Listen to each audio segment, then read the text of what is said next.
Hello everyone from Crossview Church and anybody else joining us today. My name is Tasia Malooly. I'm the finance manager at Crossview Church, and I am joining you today from my home while we are on this quarantine. But today I thought it would be fun to read a children's story from the Children's Storybook Bible. Many of you may have this at home, and if you'd like to follow along with us today, I'll be on page 237. The title of the story is The Captain of the Storm.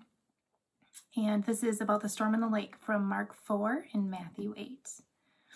The sun was going down. The air was warm and still. "Let's go across the lake," Jesus said to his friends. Jesus had been helping people all day, and now he was tired. So they left the crowds at the shore and set out in a small fishing boat. Jesus climbed into the boat to take a nap. As soon as his head touched the pillow, he fell fast asleep. It was a beautiful evening. A gentle breeze rustled the sails. The friends were chatting happily as they headed out into the middle of the lake. Everything was perfect, just right for a nice, quiet sail. They were only about halfway across when, out of nowhere, whirling winds swept across the lake, fierce and strong, like a hurricane. A blinding flash of lightning lit up the sky. Thunder roared right overhead. The storm blew the water into towering waves that hurled the little boat up, then sent it hurtling, crashing, back down, down, down.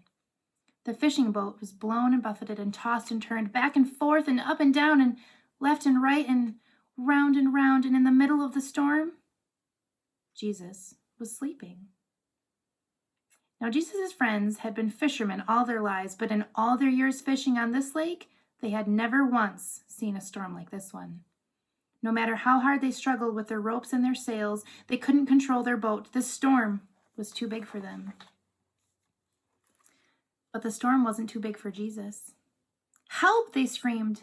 "Wake up, quick, Jesus!" Jesus opened his eyes. "Rescue us, save us," they shrieked. "Don't you care?" Of course Jesus cared, and this was the very reason he had come, to rescue them and to save them. Jesus stood up and spoke to the storm. "Hush," he said. That's all. And the strangest thing happened. The wind and the waves recognized Jesus' voice. They had heard it before, of course. It was the same voice that made them in the very beginning. They listened to Jesus and they did what he said. Immediately, the wind stopped. The water calmed down. It glittered innocently in the moonlight and lapped quietly against the side of the boat as if nothing had happened. The little boat bobbed gently up and down. There was a deep stillness and a great quiet all around. Then Jesus turned to his wind-torn friends. "Why were you scared?" he asked. "Did you forget who I am? Did you believe your fears instead of me?" Jesus' friends were quiet as the wind and the waves. And into their hearts came a different kind of storm. "What kind of man is this?" they asked themselves anxiously. "Even the winds and waves obey him," they said, because they didn't understand. They didn't realize yet that Jesus was the Son of God. Jesus' friends had been so afraid they had only seen the big waves. They had forgotten that if Jesus was with them, then they had nothing to be afraid of, no matter how small their boat or how big the storm. My question for you guys today is, what's a fear that you're afraid to give to Jesus? Let's talk about it.